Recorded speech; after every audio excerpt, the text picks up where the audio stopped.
অতিরিক্ত পানির কারণে দেখেন কী এক অবস্থা। তো আমাদের কিন্তু ধান কিন্তু একদম তলানির দিকে কিছু কিছু ধান চলে গেছে। তো সেই ধানগুলো কিন্তু আসলে আমরা এই ঈদে অতিরিক্ত বৃষ্টির কারণে কিন্তু আসলে আমরা ধানগুলো কাটতে পারিনি। তো সেই ধানগুলো কিন্তু আমরা এখন কাটতেছি।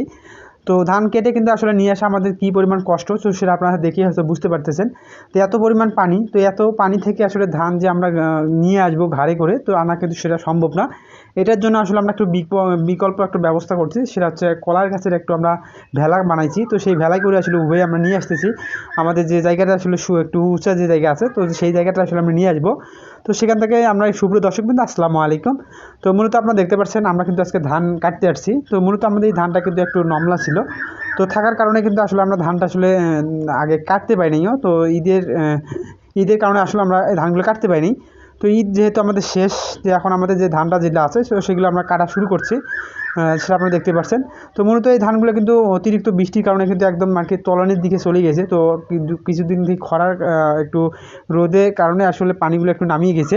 তো সেই ধানগুলো এখন আমরা কাটার জন্য আর কি আসছি। তো সেই ধান এত পরিমাণ পানি এখানে, তো এখান থেকে পানি থেকে আসলে পানি কিন্তু একটু কমছে। তো পানি যেহেতু কমছে, এই কারণে আসলে আমরা ধানগুলো কাটানোর জন্য আসছি। তো এই ধানগুলো কেটে আমরা বাড়ি থেকে নিয়ে যাব, কারণ যেহেতু আব্বা খুবই সকালের দিকে আসছে তো বাড়ি থেকে। তো আমার কিন্তু যাই হোক, আব্বা যেহেতু এখানে কাটতেছে, আব্বাকে একটু আমি আপনাদের দেখার চেষ্টা করতেছি, কারণ যেহেতু এখানে আমি আসি, তো আসলে আমার দেখার মতো অপশান এখানে নেই, কারণ যেহেতু এখানে আব্বা আর আমি শুধু আছি। তো আব্বা কিন্তু ধানগুলো কাটতেছে। তো এগুলো কিন্তু আমি মাঝে মাঝে ফাঁকে ফাঁকে আমি উবাইতেছি, কারণ যেহেতু আমাদের জায়গা এখানে যে ধানটা যেটা আমরা কাটতে আছি, তো তেমন কিন্তু বেশি একটা ধান এখানে নেই আমাদের। তো অল্প একটু জায়গা, কারণ এই জায়গাটা সর্বনা বেসন বই আর বেসন দেওয়ার জন্য যে জায়গাটা, সেটাই এই জায়গাটা। তো এটা আমরা একটু দেরিতে আর কি করছিলাম, তো এই কারণে আসলে আমরা একটু দেরিতে কাটতে হচ্ছে। তো এখানে কিন্তু পাতারে কিন্তু কোনো ধান আর কি নেই, তো শুধু আমাদের এখানে ধানটা ছিল। তো এখানে আসলে ধান কিন্তু আরও আমাদের বেশ কিছুদিন যাইতো, কিন্তু আসলে আমরা সেটা রাখিনি, কারণ যেহেতু ওই জায়গায় পাথারে আমাদের শুধু ধানটা রয়েছে। তো এখানে কিন্তু হাসে আর কি ধান একদম শেষ পর্যায়ে করে ফেলতেছে। তো আসলে এখন যেহেতু কাটা আমাদের শেষ, এখন আমরা নিয়ে যাইতেছি। এখানে কিন্তু নিয়ে আসতে কিন্তু যেখানে মাঝে মাঝে কিন্তু জমির যে আল যেগুলো আছে, তো সেখানে লেগে কিন্তু আসলে গড়িয়ে যাওয়ার মতো হয়ে যায়, কারণ আমাদের এখানে লোডটা একটু বেশি হয়ে গেছে। তো যে ভেলাটা আমরা আসলে সাজাইছিলাম, তো সেই ভেলাটা কিন্তু আসলে লোড এতটা নিতে পারতেছে না। তো আসলে গড্ডে যাইতেছে, কারণ এত মানে যেহেতু কাঁচা একটা ধানের আটি এগুলো, তো এগুলোতে একটু মানে ওয়েট কিন্তু প্রচুর পরিমাণে ওয়েট রয়েছে। তো এখানে এই ভেলাটা কিন্তু আসলে আমরাও বানাইনি, কারণ যেহেতু এইগুলো এখানে আগে যারা আসলে কাটছিলেন, তো তারাই আসলে এই ভেলাটা বানাইছিল, পুরাতন ভেলা।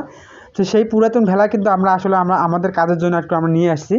তো এখান থেকে আসলে আমরা নিয়ে যাইতেছি, আব্বা একটু নিয়ে আসতেছে টানি টানি।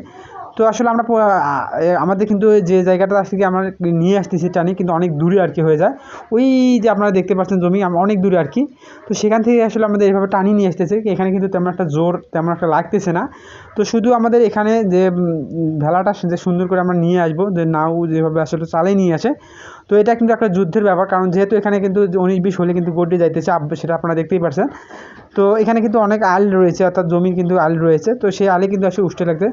তো যাই হোক, আমাদের এখন ধানগুলো আমরা উপর দিকে নিয়ে যাব।